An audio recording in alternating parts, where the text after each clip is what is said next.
उदय कालीचरण जी, बहुत शुक्रिया आपका। जिस तरह निकाय चुनाव में टिकट बंटवारा हुआ या मायावती ने जिस तरह के टिकट बांटे, किस राह पर हैं वो, आप कुछ समझ पाए? अभी वरिष्ठ पत्रकार आदरणीय प्रेम कुमार जी ने बहुत ढंग से विश्लेषित किया है, तथ्यात्मक तरीके से बात को रखा है। मैं उनकी बात से सहमत हूँ। हाँ, ये सही है कि आपको पता ही है कि कभी कभी निकाय चुनावों को या इन चुनावों को पार्टी लेवल पर बीएसपी ने महत्व नहीं दिया है। कई बार उससे अलग अलग भी रहने की कोशिश की है, लेकिन इस बार नहीं। हाँ, लेकिन इस बार जो है पुरतोड़ तरीके से देखिए, एक तो ये है कि उनके पास खोने के लिए कुछ भी नहीं है, क्योंकि स्वाभाविक रूप में अब बीएसपी ने, जैसे भी मैंने देखा कि बहन जी के एक स्टेटमेंट मैंने देखा कि अब पुराने मान्यवर कांसीराम के फार्मूले पर पार्टी काम करेगी। इसका मतलब है कि जो सामाजिक ताने बाने का जो मामला है उसको फिर से बहुजनों के बीच में वो करने वाली हैं, और निश्चय ही जो अल्पसंख्यक हैं या मुसलमान तबके के जो लोग हैं उनको उन्होंने तवज्जो इसीलिए दी है।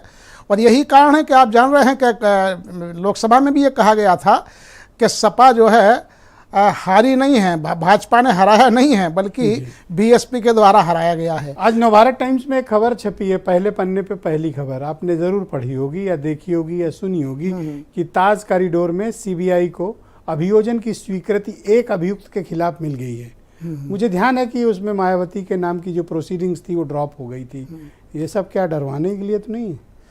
नहीं, देखिए, अब राजनीति में जैसा कि वाजपेयी जी कह रहे थे कि परिस्थितियों के अनुसार रणनीति बदलती है।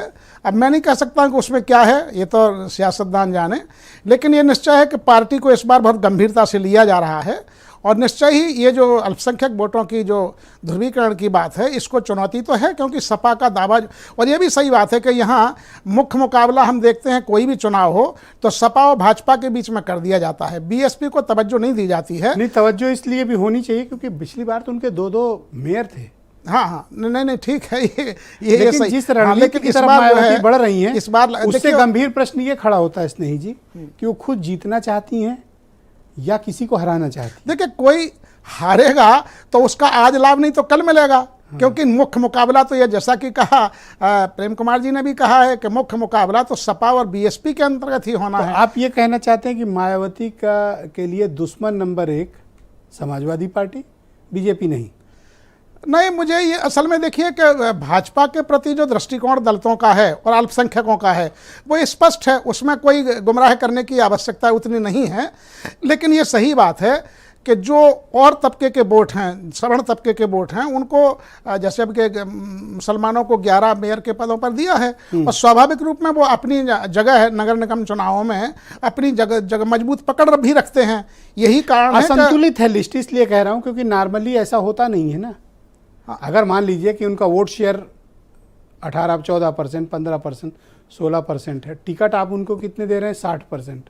तो सवाल बट नेचुरल है कि उठेगा। हाँ, नहीं, वो आप सही कह रहे हैं। असल में आपको भी थोड़ा लगा होगा कि ये क्या व्हाट्स हैपनिंग, क्या हो रहा है? असल में क्या है कि सपा की जो दावेदारी है, देखिए अभी जो है माननीय अखिलेश जी महू गए हैं बाबा साहब की जयंती पर, और उन्होंने वहां जाकर के बाबा साहब को नमन किया है, तो एक मैसेज तो दिया ही है। हमारे वोट को छेड़ोगे, हाँ, स्वाभाविक तो तुम्हें भी नहीं छोड़ेंगे। बिल्कुल स्वाभाविक यही होता है, बिल्कुल होता ही है। हाँ, और लगभग वोट बैंक सपा का इनका लगभग एक ही है। जी, ऑलराइट। बीरेन जी भी हमारे